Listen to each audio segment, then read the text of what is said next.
एक चीज आप लोग मुझे बताइए, जब भी हम लिटरेचर पढ़ते हैं, एक बात तो बहुत क्लियर होती है कि भाई विदाउट लिटरेरी टर्म्स हम कभी भी किसी पोएम, नोवेल या ड्रामा को फुली समझ ही नहीं सकते हैं।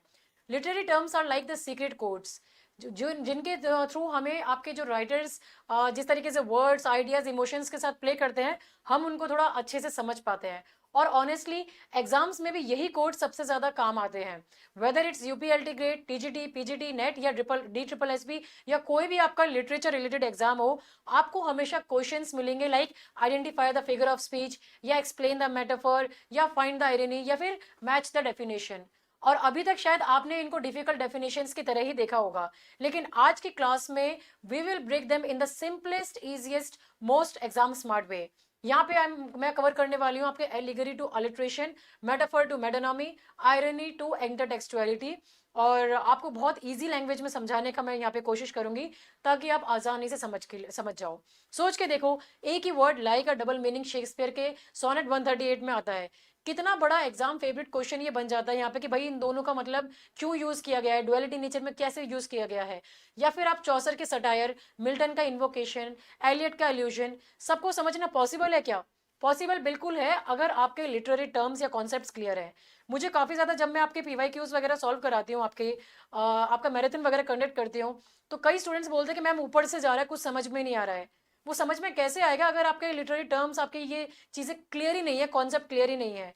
तो ये बहुत जरूरी होता है आपको क्लियर करने के लिए। तो आज हमारा कोशिश यही है कि आपकी ये सारी चीजें क्लियर हो जाए, और मुझे पूरा यकीन है कि ये वीडियो देखने के बाद में आपके कॉन्सेप्ट्स वगैरह जरूर क्लियर होंगे। आइए अब आपका स्टार्ट करते हैं इसको। पहले आते हैं आपके यहाँ पे एलिगरी को लेके। तो एलिगरी क्या है आपके यहाँ पे? तो देखो, allegory a story where characters and event stand for bigger ideas like moral, political और स्पिरिचुअल मीनिंग। सिंपल, साफ, स्पष्ट शब्दों में समझो, आप इसको एक स्टोरी की तरह समझो जिसकी दो लेयर्स होती हैं, है ना? दो लेयर, मीनिंग की दो लेयर है यहाँ पे। तो एक जो लेयर है वो तो आपका सीक्रेट मैसेज हो गया, जो आपका अंदर छुपा होता है। और ऑन द सरफेस आपका लिटरल स्टोरी होता है विद कैरेक्टर्स और इवेंट्स। लेकिन जो अंदर है, वो अंदर वाली लेयर में आपके हर एक जो आपका मेजर कैरेक्टर है और जो इवेंट है, वो सिंबल होता है किसी और चीज का। तो ये या तो कोई कॉम्प्लेक्स पॉलिटिकल, मॉरल या आपका स्पिरिचुअल आइडिया या इवेंट को रिप्रेजेंट कर रहा होता है। तो it is not just one thing that symbolic, ये एंटायर स्टोरी आपका एक जायंट सिंबल होती है। जैसे यहाँ पे एग्जाम्पल दिया है आपका जॉर्ज ऑरवेल का एनिमल फार्म का, परफेक्ट एग्जाम्पल है ये। तो ऑन द सर्फेस आप देखोगे इतनी छोटी सी पतली सी बुक है ये, तो आप ऑन द सरफेस में देखोगे कि ये स्टोरी एक फार्म एनिमल्स के ऊपर है, जो अपनी ह्यूमन फार्मर को उस फार्म से भगा देती है। पर इन रियलिटी क्या है ये? इन रियलिटी ये बहुत ही पावरफुल एलिगरी है आपका रशियन रेवोल्यूशन के ऊपर। जहां पे ये किस चीज के ऊपर है आपके? ये आपका, ये रहा यहाँ पे, ये रशियन रेवोल्यूशन के ऊपर है यहाँ पे। जहां पे जो आपके कैरेक्टर्स हैं यहाँ पे, पिग होता है, जो पिग है, पिग आपके नेपोलियन को बता रहा है, पिग नेपोलियन इज स्टॉलिन। ये आपका जो पिग है यहाँ पे, पिग, ये पिग आपका किसको रिप्रेजेंट कर रहा है? Pig Napoleon is representing Stalin को रिप्रेजेंट कर रहा है ये यहाँ पे। स्नोबॉल आपका ट्रॉट्स्की है, और हार्ड वर्किंग हॉर्स बॉक्सर आपका एक डेडिकेटेड लेकिन ट्रिक्ड वर्किंग क्लास है यहाँ पे। तो इस तरीके से आप सिंबोलिज्म देखो कैसे मेंशन किया है। उसी तरह दूसरा एग्जांपल आपको जॉन बुनियन का पिलग्रिम्स प्रोग्रेस में देखने को मिलेगा, जहां पे the story follows a man name Christian, जो एक बहुत लंबी लॉन्ग जर्नी पे है। तो ये जर्नी एक एलिगरी है आपकी, आपके सोल के पाथ साल्वेशन के लिए। हर ऑब्स्टेकल रिप्रेजेंट कर रहा है आपके रियल वर्ल्ड के स्पिरिचुअल चैलेंज को। ठीक है, तो आप ये इसको इस तरीके से समझो, एक स्टोरी के अंदर छुपी हुई दूसरी स्टोरी। नेक्स्ट आ जाओ, अलिट्रेशन का बात करें यहाँ पे, तो ये एक है ना, बहुत ही repeating the same consonant sound at the start of nearly. तो बहुत ही आप फन और नोटिसेबल डिवाइस है आपका यहाँ पे। सिंपली ये आपका रिपीट कर रहा है सेम इनिशियल कॉन्सोनेंट को एक सीरीज ऑफ वर्ड्स में, है ना? जैसे आप अपन बोलते हैं ना यहाँ पे, it's like a little bit of verbal music, आप यहाँ पे कह लो, आप यहाँ पे, ठीक है। और इसका पर्पस सिर्फ एकमात्र ये है कि ये रिदम क्रिएट करना चाहता है, ताकि फ्रेज जो है थोड़ा इजिली याद हो सके यहाँ पे। जैसे अपन बोलते हैं ना, चंदू के चाचा ने चंदू की चाची को, ऐसे ये यहाँ पे बोल रहा है, Peter Piper picked a pack of pickled papers. तो इस तरीके से बोल रहा है। यहाँ पे पापा पा का साउंड, आपका जो इनिशियल साउंड है वो आपका यहाँ पे कैची और रिपीटेटिव हो रहा है। या फिर शी शेल्स बाय द सी शोर, ये बोल रहा है यहाँ पे। तो ये आपका ये हो गया एलिट्रेशन। नेक्स्ट आ जाओ, अल्यूशन की बात करें यहाँ पे, तो अल्यूशन क्या है, a short indirect reference to another story, person या इवेंट को लेके। तो ये आपका एक बहुत ही क्विक रेफरेंस होता है एक अनदर फेमस पर्सन, प्लेस या इवेंट, या फिर आपके किसी पीस ऑफ लिटरेचर के लेके। तो एक आप इनसाइड जोक मान लो, या इनसाइड जोक आप कह लो इसको यहाँ पे। तो ऑथर आपको एक्सप्लेन नहीं करता रेफरेंस कहाँ से लिया है, लेकिन वो आप पे भरोसा कर रहा है कि आपको पता होना चाहिए, आपको पता होएगा यहाँ पे। They trust you to get it. और जब आपको समझ में आता है तो इसका whole new layer of meaning आपके टेक्स्ट में समझ में आ जाता है।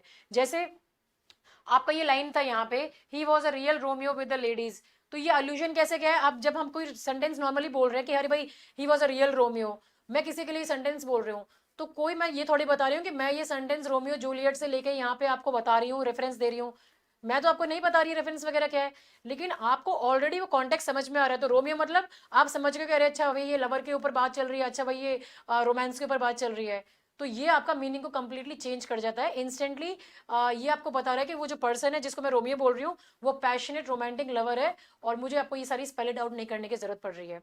या फिर आपका जो है, दिस प्लेस इज ईडन। तो ये एल्यूशन क्या है, ईडन का नाम लेते ही मैंने ये थोड़ी बताया कि ईडन गार्डन का मैं बात कर रहे हैं, बाइबल से मैं उसके बारे में बात कर रही हूँ। ईडन का नाम सुनते ही आप समझ गए हो कि हाँ भाई बाइबलिकल एल्यूशन दे रहे हैं, गार्डन ऑफ ईडन की बात कर रहे हैं आपका। तो ये आपका ब्यूटीफुल पैराडाइज को रिफ्लेक्ट कर रहा है। तो ये आपके एल्यूशन होते हैं यहाँ पे, ठीक है।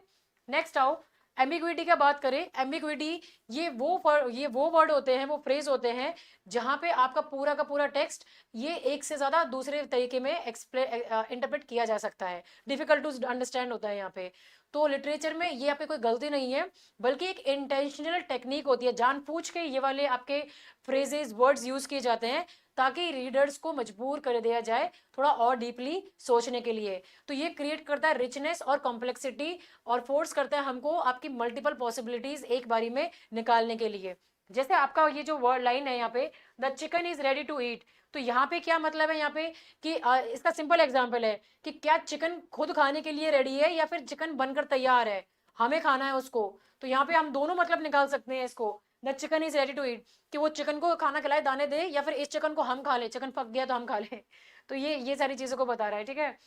जॉन किट्स का भी यहाँ पे एग्जांपल लो, ये उनका जो लाइन है यहाँ पे, दाउ still unravished bride of quietness. तो ये उनका ऑड ऑन अ ग्रेशियस सन से लिया गया है, मल्टीपल लेयर्स यहाँ पे इन्होंने बात करी है। तो ये जो वर्ड है इनका स्टिल, तो ये जो स्टिल वर्ड है इनका यहाँ पे, ये एम्बिगुअस आपको रिप्रेजेंट कर रहा है। तो ये बता रहा है कि डज इट मीन अनमूविंग या नॉट येट, किसको बता रहा है कि भाई वो स्टिल थमा हुआ है या फिर अभी तक नहीं वाला बात कर रहा है। तो अर्न इज बोथ, तो ये आपका ऐड कर रहा है मिस्टीरियस और फ्रोजन इन टाइम वाली क्वालिटी को, ठीक है।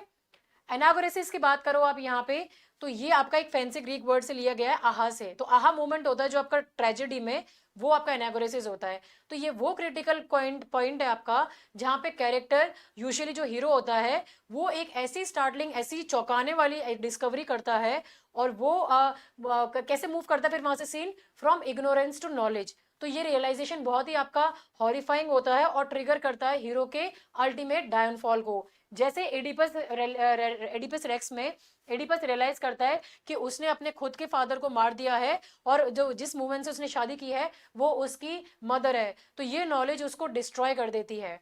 और किंग लियर का बात करूं यहाँ पे, तो किंग लियर में he realises Cordelia was the only daughter who truly loved him. तो ये एनागोरेसिस कम बहुत लेट आता है उनका, जब वो उसको बैनिश कर देते हैं स्टॉर्म में, और वो रियलाइज करते हैं कि उसकी जो दो बड़ी बेटियां होती है वो सिर्फ और सिर्फ एक लाइन झूठी झूठी और भैया बटरिंग करने वाली होती है, और जो कॉर्डेलिया होती है जिसको उसने बैनिश कर दिया होता है, वही सिर्फ उससे सच्चा प्यार करती थी। तो ये आपका यहाँ पे एनागोरेसिस हो गया है, ठीक है। नेक्स्ट आओ, एनाफोरा का बात करें हम यहाँ पे। तो एनाफोरा आपके रिपीटेशन है आपके वर्ड और फ्रेज के, जो आपके बिगिनिंग में लिए जाते हैं, है ना, आपके सेंटेंसेस या क्लॉज में आपके बिगिनिंग लाइंस में आते हैं, ठीक है। तो ये आपका एक पावरफुल टूल है जो क्रिएट करता है एम्फसाइज, रिदम और आपके इमोशनल मोमेंटम को यहाँ पे, ठीक है। एक तरह से आप इसको रिटोरिकल ड्रम बीट कह लो आप यहाँ पे, जो आपका ऐसे बात कर रही होती है। जैसे आप यहाँ पे देखो, Martin Luther king junior, I have a dream, I have a dream. तो ये जो दो बार ये जो लाइन आपकी रिपीट की गई है ना, तो ये जो लाइन रिपीट की गई है यहाँ पे, ये रिपीटेशन आपके मैसेज को अनफॉरगेटेबल और पावरफुल बना रही है। अगर ये पूरी लाइन पढ़ोगे ना आप, तो ये वाली ऐसी लाइन है ये यहाँ पे, I have a dream that one day, I have a dream that my 4 little children, I have a dream today. तो ये आपको कैसा अच्छा लग रहा है ना सुनने में, और आपको बोलने में भी मजा आ रहा है। तो ये आपका यही अफेक्ट देने के लिए बात की गई है। अब आप यहाँ पे बाइबल का बात करो तो blessed are the poor in spirit, blessed are the meek, तो ये लाइन भी आपका यहाँ पे वही रिचनेस को लेकर आ रही है आपके, और वही सेम आपका इफेक्ट को यहाँ पे क्रिएट कर रही है।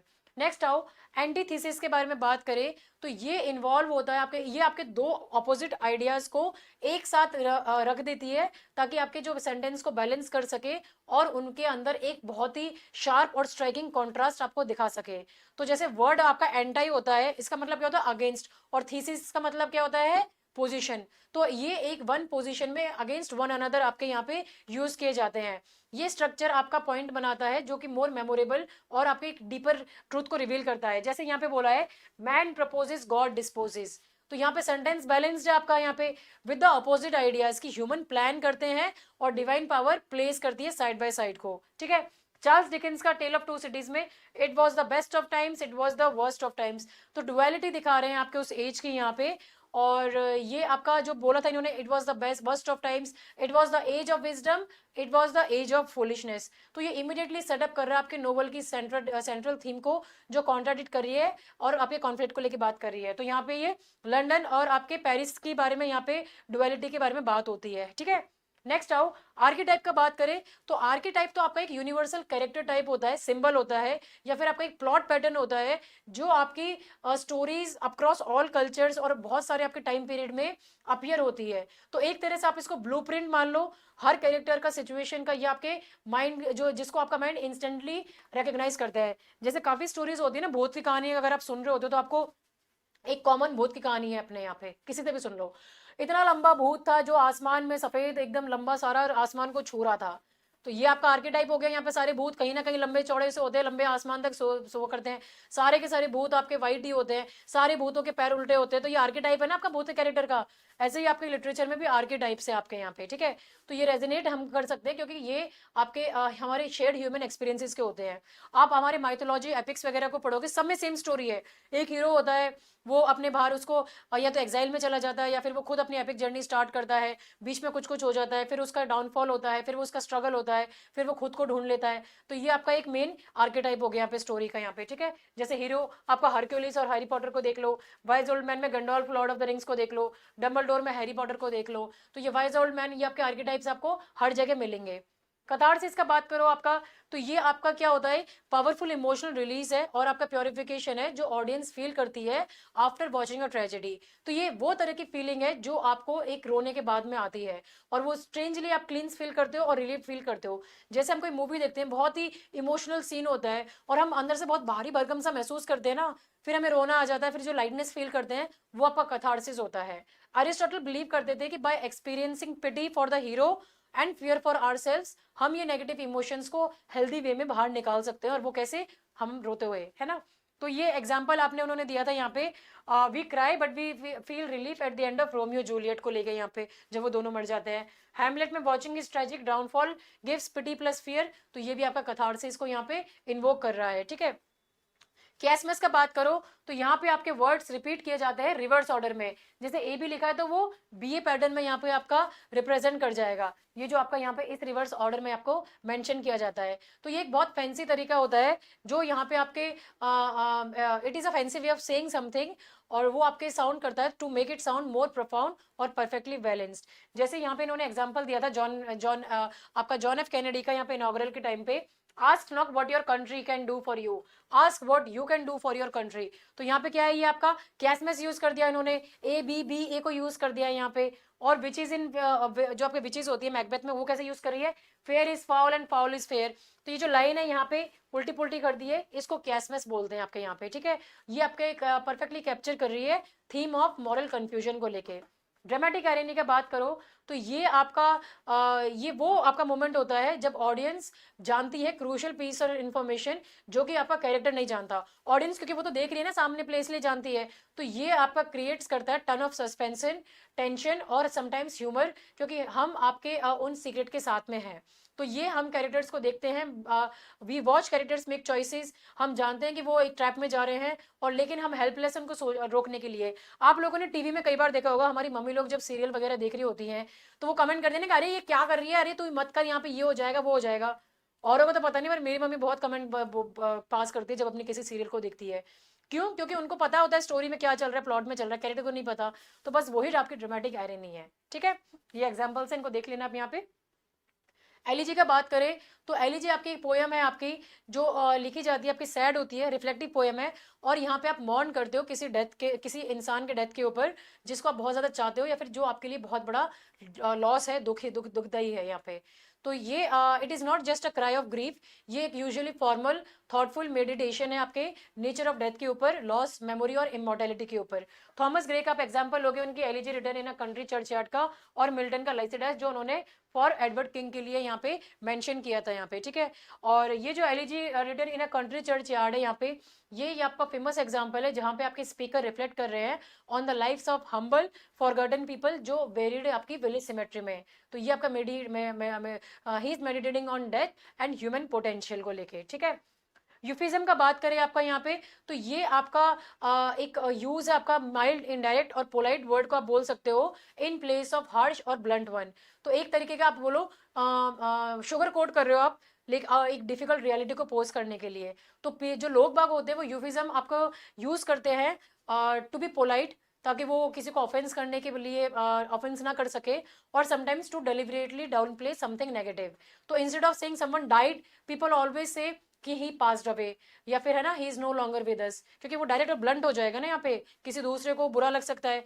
और इंस्टेड ऑफ सेइंग कि समवन इज अनएम्प्लॉयड, आप बोल सकते हो कि हाँ दे आर बिटवीन जॉब्स। इस तरह के आप यहाँ पे चीजें यूज करते हो। नेक्स्ट आओ हाइपरबोल। हाइपरबोल का मतलब होता है बड़ा चढ़ा के लिखना, बड़ा चढ़ा के बोलना आपका, ह्यूज एग्जैजरेशन। कोई छोटे से कॉमिक इफेक्ट को यहाँ पे मेंशन करने के लिए इसको यहाँ पे यूज किया जाता है। जैसे ये बोलते हैं I have told you 1000 times, पर क्या आप सही में रियलिटी में किसी को बैठ के 1000 बार बोल सकते हो? नहीं बोल सकते हो। He is as old as the hills, क्या कोई पहाड़ों जितना पुराना हो सकता है? पहाड़ तो आपके लाखों करोड़ों साल पुराने भी हो सकते हैं, क्या कोई इतना बूढ़ा हो सकता है? नहीं हो सकता। तो ये जो आपके फ्रेज है, ये जो आपका टर्म यूज किया है, टेक्निक यूज की है, ये यहाँ पे यूज किया हाइपरबोल को लेके। इमेजरी में आ जाओ आप यहाँ पे। इमेजरी का बात करो तो इमेजरी आपकी यूज की जाती है बहुत ही विविड और डिस्क्रिप्टिव लैंग्वेज, जो अपील करती है आपके एक या आपसे पांचों सेंसेस को। और वो सेंसेस क्या है? साइट देख सकते हैं, साउंड, स्मेल, टेस्ट और टच। ये इमेजरी के थ्रू हम सारी चीजें फील कर सकते हैं। तो it is all about painting a picture with words to immerse the reader in the scene, ठीक है। जैसे golden sunset spilled over the quiet lake, तो ये हमारी कौन सी सेंस, कौन सी हमारी सेंस को यहाँ पे अपील कर रहा है? हमारी विजुअल इसको अपील कर रहा है। हम यहाँ पे इमेजिन कर रहे हैं कि गोल्डन सनसेट है यार, ऐसे उसमें वो फैला हुआ है, और ग्लासी लेक यानी गोल्डन सनसेट का उसके ऊपर रिफ्लेक्शन आ रहा है, ठीक है। The buzzing bees fill the garden with sound, तो ये बजिंग बीज हमें पता है आवाज आ रही होगी वहां पे, इस तरह का। तो हमारे ये कौन सा कर रहा है? हियरिंग वाला आपका यहाँ पे ऑडिटरी रिफ्लेक्स को आपको बता रहा है यहाँ पे, ठीक है। या फिर अगर मैं बोलूं he awoke to the aroma of freshly brewed coffee and begin, तो ये सुनते ही वो क्या है, कॉफी की खुशबू हमारे नाक में आ जाती है। तो ये हमारे सेंसेस को यहाँ पे इस तरीके से जगाते हैं, ठीक है। नेक्स्ट आ जाओ इंटरटेक्सुअलिटी की बात करें यहाँ पे, तो बहुत ही कॉम्प्लेक्स की तरह इसको समझ में आ रहा है, पता नहीं क्या चीज है, लेकिन बहुत ही सरल सा आइडिया है ये आपका यहाँ पे। मतलब all text are in conversation with each other. तो यहाँ पे कोई आपका पीस ऑफ लिटरेचर एक साथ नहीं यूज किया गया है। यहाँ पे आपके एक जो टेक्स्ट है आपका, वो आपका इन्फ्लुएंस कर रहा है रेफरेंसेस, या फिर किसी और दूसरे को रिलेट कर रहा है यहाँ पे। तो एक दूसरे के साथ में मर्ज किया जाता है इनको यहाँ पे, ठीक है। एक तरह से इसको वेब ऑफ कनेक्शंस कह लो यहाँ पे। जैसे जीन राइस का वर्गासो वाइट वर्गासो सी है यहाँ पे, तो ये प्रीक्वल किसका है? आपका जेन आयर का हो गया है यहाँ पे। तो ये स्टोरी किसकी बता रहा है? बर्था मेसन की बता रहा है, the mad woman in the attic. दोनों में आपको नॉवेल्स में देखने के लिए मिलेगी। तो ये वॉइस दे रहे हैं आपके कैरेक्टर को, who was silenced in the original novel. ये जो ओरिजिनल नोवेल थी यहाँ पे, इसमें तो इसको साइलेंस कर दिया जाता है, और you can't fully appreciate one without the other. आप दोनों को यहाँ पे पढ़ना पड़ेगा, तभी आप इस कैरेक्टर को अच्छे से अप्रिशिएट कर सकेंगे। फिर आप टी.एस. एलियट का वेस्टलैंड को देख लो यहाँ पे, वो आपके बहुत सारे रेफरेंसेस को लेके बना हुआ है। किन किन के रेफरेंसेस देखने को मिलेंगे यहाँ पे आपको? दांते, शेक्सपियर, और आपके बाइबल के एंशिएंट मिथ्स वगैरह भी यहाँ पे देखने के लिए मिल जाएंगे। अब आते हैं आपके मेटानॉमी पे। तो देखो मेटानॉमी और सिनिक डॉग, ये दोनों को आपके क्या करते हैं, कंफ्यूज कर देते हैं, क्योंकि दोनों में आपके जो वर्ड्स हैं they are using a word to stand for one another, लेकिन वो दोनों थोड़े से डिफरेंट तरीके में यूज किए जाते हैं। जैसे मेटानॉमी में क्या होता है आपका, जब आप किसी वर्ड को रिप्लेस कर रहे होते हो in the name of something with something else, तो आप उसे क्लोजली एसोसिएट करते हो उसके साथ में। तो ये आपका कॉन्सेप्ट के साथ में रिलेटेड होता है, not with the physical part. जैसे आपने यहाँ पे बोला द क्राउन, तो क्राउन किसको रिप्रेजेंट कर रहा है यहाँ पे? क्राउन आपका लिटरली टॉकिंग हम यहाँ पे बात कर रहे हैं तो ये आपके मोनार्की को रिप्रेजेंट कर रहा है, किंग या क्वीन को रिप्रेजेंट कर रहा है। हम बोल रहे हैं pen is mightier than the sword, तो यहाँ पे पेन किसको रिप्रेजेंट कर रहा है आपका, यहाँ पे pen stands for writing and diplomacy while sword stands for military force. तो neither is part of the other, लेकिन ये क्लोजली एसोसिएट किए जा रहे हैं एक साथ में। सिनिक डॉग को देखोगे आप यहाँ पे इसी चीज में, आप इसको यूज करते हो जब आपका physical part of something to stand for the whole of another thing. जैसे आपने बोला ऑल हैंड्स ऑन डॉग, तो ये जो हैंड्स हो गए हैं ऑल हैंड्स, यहाँ पे हैंड्स आप रिप्रेजेंट कर रहे हो सेलर्स के लिए, तो आप यहाँ पे ये फिजिकल चीज को यहाँ पे रिप्रेजेंट करोगे सिनिक डॉग में आपके यहाँ पे। या फिर दूसरा the wheels took off down the road, तो व्हील्स क्या है आपका यहाँ पे, कार को रिप्रेजेंट कर रहा है यहाँ पे, ठीक है। तो इसी तरह आप ध्यान में रखो कि इफ द वर्ड, आप जो वर्ड को यूज करो अगर वो फिजिकल पार्ट बता रहा है किसी लार्जर थिंग की तो वो सिनिक डॉग हो गया, और अगर वो बस रिलेटेड है किसी आपके आइडिया को लेके तो वो आपका मेटोनॉमी हो गया यहाँ पे, ठीक है। नेगेटिव कैपेबिलिटी का बात करो तो ये क्या है, यहाँ पे फेमस कॉन्सेप्ट है आपका जो जॉन कीट्स ने यूज किया था। ये आपकी वो एबिलिटी है जहां पे आपके बड़े बड़े आर्टिस्ट थे, ये आपके अनसर्टेनिटी, मिस्ट्री और डाउट को एक्सेप्ट करते हैं without needing to reach for facts और इजी आंसर्स। तो ये जहाँ पे राइटर्स आपके जो नेगेटिव कैपेबिलिटी में कॉम्प्लेक्स कैरेक्टर्स और सिचुएशंस इन सबको इंट्रोड्यूस कर देते हैं विदाउट जजिंग देम, और उनको बहुत ही नीट और मॉरल बोझ के साथ में यहाँ पे बताते हैं। तो ये कंफर्टेबल है अपने इस इन बिटवीन वाले फेज में। तो कीट्स ने एडमायर किया था Shakespeare for creating characters without fix moral messages. यहाँ पे कोई एंडिंग आपका क्लियर नहीं था। यहाँ पे आपको कीट्स का फेमस लाइन में देखने के लिए भी मिलेगा, पोएट्स एक्सेप्ट करें ब्यूटी विदाउट एक्सप्लेनेशन, कि beauty is truth, truth is beauty यहाँ पे, ठीक है। तो he is not trying to logically prove it, ये तो एक्सेप्ट करें उसके डीप इंट्यूटिव कनेक्शन को that goes beyond your rational explanation. Pathetic policy का बात करें यहाँ पे तो इसका मतलब है giving human emotions to nature, simple सरल भाषा में आप यहाँ पे पर्सोनिफाई कर रहे हो, ठीक है। तो पॉलिसी मतलब मिस्टेक, तो because logically nature doesn't have feelings, तो इसीलिए हम यहाँ पे इनको लिटरेचर में ये एक पावरफुल जरिया माना गया है आपके मूड को एनहेंस करने का। जैसे यहाँ पे बोला है the angry storm rage through the night, अब स्टॉर्म एंग्री हो सकता है क्या, यहाँ पे नहीं हो सकता है ना। तो storm isn't actually angry, but उसको डिस्क्राइब इस तरीके से दिया गया है जैसे कि वो किसी कैरेक्टर का इमोशन है। या फिर in Macbeth nature reacts to Duncan's murder, dark night strangles the travelling lamp. अब यहाँ पे ये शो कर रहा है नेचर इटसेल्फ, इसको दिखाया गया है कि वो अनवेल है और केओस में है और रिफ्लेक्ट कर रहा है unnatural disruption of the rightful Kings murder को, ठीक है। सटायर का बात करो तो सटायर आपका वो जनर है जो आपका ह्यूमर, आयरनी और एग्जैजरेशन को यूज करता है रिडिक्यूल टू एक्सपोज और क्रिटिसाइज पीपल स्टुपिडिटी और वाइसेस, और ये पर्टिकुलरली आप यूज करते हो कॉन्टेक्स्ट में पॉलिटिकल या आपके सोशल इश्यूज को लेके यहाँ पे, ठीक है। जैसे जोनाथन स्विफ्ट का मॉडेस्ट प्रपोजल है, यहाँ पे ये पॉवर्टी इन आयरलैंड को लेके यहाँ पे सटाराइज कर रहे हैं। यहाँ पे वो उन्होंने सटायर किया था ना कि भाई आयरलैंड के, कि भाई तुम अपने बच्चों को यहाँ पे पॉलिटिशियंस आपके जो रूलर है उनको दे दो, वो खा जाएंगे उनको। तो ये उन्होंने मॉक किया है, सटायर किया है यहाँ पे, इसको सॉल्यूशन बताया अपने गरीबी का। अलेक्जेंडर पोप का यहाँ पे उन्होंने मॉक किया है आपका अरिस्टोक्रेटिक वेनिटी को, जहाँ पे लॉक ऑफ हेयर का जो इन्होंने चोरी कर लिया होता है उसका बहुत ही बड़ा ट्रिवियल इशू बन जाता है। यहाँ पे मॉक एपिक है। तो अगेन ये आपको सारी चीजें यहाँ पे देखने के लिए मिल जाएंगी। स्ट्रीम ऑफ कॉन्शियसनेस का बात करो आप यहाँ पे, तो ये आपका एक नैरेटिव स्टाइल है जो आपके कैप्चर करना चाहता है टोटल और unfiltered flow of characters thoughts, feelings और मेमोरीज को जो हमारे दिमाग में आती रहती है। तो ये आपको ज्यादातर देखने को मिलेगी, बहुत ही मेसी होती है, अनग्रामेटिकल होती है, क्योंकि दिमाग में हमारे कुछ भी चलता है, हम कोई ग्रामर थोड़े ना सोचते उस टाइम पे। और ये आपके जम्प सराउंडिंग टाइम चलती रहती है, आज यहाँ है आज वहाँ है, कुछ भी चलता रहता है। तो just like a real thought process work, जैसे हम सोचते हैं कि अभी हम यहाँ पर कुछ सोच रहे हैं, हो सकता है हम अभी 10 दिन पहले की बात सोचे, हो सकता है हम 10 दिन बाद की बात सोचे। तो ये हमारे जैसे हम सोचते हैं बिल्कुल वैसे ही आपके स्ट्रीम ऑफ कॉन्शियसनेस में कैरेक्टर्स का अंदर का थॉट प्रोसेस बताते हैं। गोल एकमात्र ये है कि रीडर को डायरेक्ट एक्सेस मिल सके कैरेक्टर्स के इनर वर्ल्ड को लेके। जैसे जेम्स जॉयस में आपको ओलिसिस में देखने के लिए मिलेगा, मोस्ट फेमस एग्जाम्पल है आपका यहाँ पे, और वर्जीनिया वुल्फ की मिसेस डैलोवे में आपको ये सारी चीजें देखने के लिए मिल जाएंगी। स्ट्रक्चरलिज्म का बात करें यहाँ पे, तो ये आपके दो बहुत ही हाई लेवल लिटरेरी थ्योरीज को बोल सकते हो आप यहाँ पे, और कोर आइडिया बहुत ही सिंपल है। तो जो स्ट्रक्चरलिज्म का व्यू होता है, इनका मानना था कि लिटरेचर एक साइंस है।